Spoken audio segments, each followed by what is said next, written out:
ഞണ്ടിക്കാല എന്തെല്ലാം സുഖല്ലേ. ഒന്നും കൊണ്ടുവന്നിക്കില്ലെന്നാ പറയണ്ട. 50 ഉറുപ്പിന്റെ പയ. താങ്ക് യു ഫോർ യുവർ പയം. No junction. ഏത് ജംഗ്ഷൻ? അത് വിട്. 50 ഉറുപ്പിന്റെ പയ. ഇതിപ്പം മരിക്കുന്നവരെ കേൾക്കേണ്ടി വരുമോ? എന്താ അവസ്ഥ? വേദനയിലുണ്ടാ? ഇല്ലടാ. പിന്നെ എന്തിനാണ് ഇതെല്ലാം കെട്ടിയത്? പാതിരാക്ക് മതിലും തുള്ളിനേരം നോക്കണ്ടേ? മതില് തുള്ളിയതാലേ നാറിയത്. ഓന്റെ ഒരു പായ. 50 ഉറുപ്പിന്റെ പയ.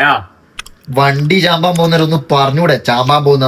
അടുത്തെന്താ നടക്കുന്ന പറയാ? ഞാനവിടെ പടച്ചോനാ. എന്നിട്ട് ചാമ്പുന്നതിന് മുന്നേ ഇഞ്ഞങ്ങ് തുള്ളിക്കലടാ. അതെന്താ തുള്ളാൻ തോന്നി? അപ്പം തുള്ളി. ഇനി തുള്ളിയെ കൊണ്ട് നേരെ പോസ്റ്റിന് പിടിച്ച് മനുഷ്യന്റെ കാലും പോയി. ഒരു എക്സ്പീരിയൻസ് ആയില്ല മച്ചോനെ. ഒരൊറ്റ ചവിട്ടം കന്നാണ്ടല്ലോ. ഇല്ല ഞണ്ടിക്കാലും കൊണ്ടാ. ആ തിന്നുന്ന പയൊന്ന് തൊണ്ടയിൽ കുടുങ്ങിയിട്ടുണ്ടെങ്കിൽ 50 ഉറുപ്പ്യ കൊടുത്താൽ എന്താ ടേസ്റ്റ്. ഒരു കഷ്ണം നോക്കട്ടെ. ഒരു 5 മിനിറ്റ് മുന്നേ പറയാൻ ഞാൻ തരൂലേനു. ഇതിപ്പൊ തീർന്നു പോയതാ ഞൊണ്ടിയെ. എനിക്കിത് പൊരേന്ന് കുടുങ്ങിയിട്ട് വന്നാ പോരണോ? ഞാനാണിത് എനിക്ക് വാങ്ങിയല്ലേ.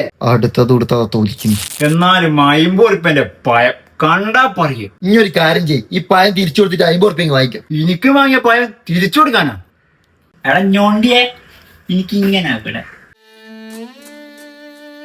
ഇങ്ങനെ ആകും.